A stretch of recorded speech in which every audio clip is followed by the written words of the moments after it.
Hello from Shraddha from LoveBites. Today I have done the famous black Pav Bhaji or Kaala Pav Bhaji from Mumbai. The spiciness of this recipe comes from the black pepper we have used, and all of it gets the color black because we've roasted all the masalas to a nice dark brown color, and then the black pepper which we add to it makes it the black color. It has a very nutty flavor because of the coconut, and it's very different from the regular pav bhaji that we eat or we get in Bombay. Its texture is also a little different. Serve it with nice dollop of butter.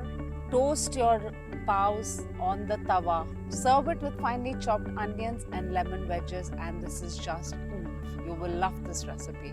So give it a try, to like, to subscribe, and click on the bell icon for notifications. All the ingredients to my recipes are given in the description box below. Have a look. Until next time, bye-bye. Today we are going to be working on black pav bhaji from Bombay, and for that we're going to make our masala, adding whole coriander seeds to a pan, and we're going to roast it on low heat. Cumin, fennel seeds, bit of cinnamon, cloves, cardamom seeds. We're going to dry roast our masalas on low heat until we get a fragrance. A beautiful fragrance from our spices, it's done. To this we're going to add stone flour. If you don't have stone flour, you can use star anise and just roast it for a couple more seconds and not more. A few seconds are over, and we're going to remove our spices and keep it to cool for now. To the same pan, we're going to add some freshly grated coconut, and we're going to dry roast it on low flame until it becomes nice and brown or on the darker side but not charred. Our coconut is also done. See, it's turned slightly pink and a very light brown. It means it's done. Do not burn it. We are good with this, and now we're going to cool it before we grind it to a powder. Once your spices have cooled, take a mixer grinder jar, and to that we're going to add the cooled whole spices, adding the cooled coconut and lots of black pepper powder, which makes this whole masala go black. And we're going to shut the lid and grind this to a very fine powder. Here it's ground to a fine powder, and we're going to keep it aside until we use it in our recipe. There's also a bay leaf in this recipe which I forgot, so I'm going to just roast it and add it again and make it into a fine powder along with the rest of the masala. For a black pav bhaji, I've got some peas in a pressure cooker with some water. We're going to pressure cook this until our peas are thoroughly cooked, and then I'm going to keep it aside for the recipe. Our peas have been boiled. I've kept the water aside because we could use it in our recipe. Take a masher and mash your peas. The pea is well mashed. I'm keeping it aside for now. I've put some potatoes to boil, and we're going to just pressure cook it until our potatoes are thoroughly cooked. My potato had been boiled. I have peeled it, and we are going to just mash it. Let's get cooking.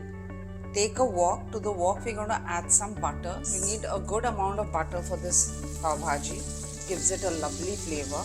To the butter we're going to add some garlic. It's finely chopped. We're going to saute our garlic until it's light brown.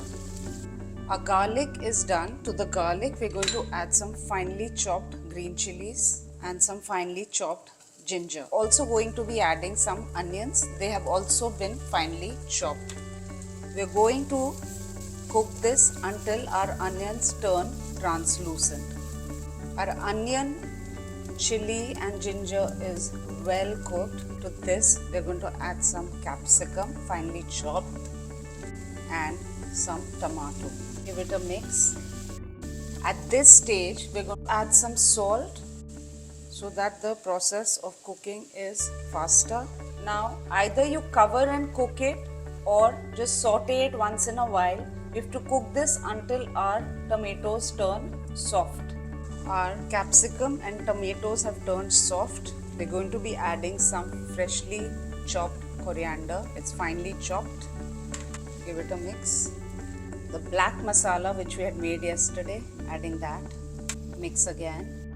And Now we're going to add the peas which we had boiled and mashed and the potatoes which we had boiled and mashed.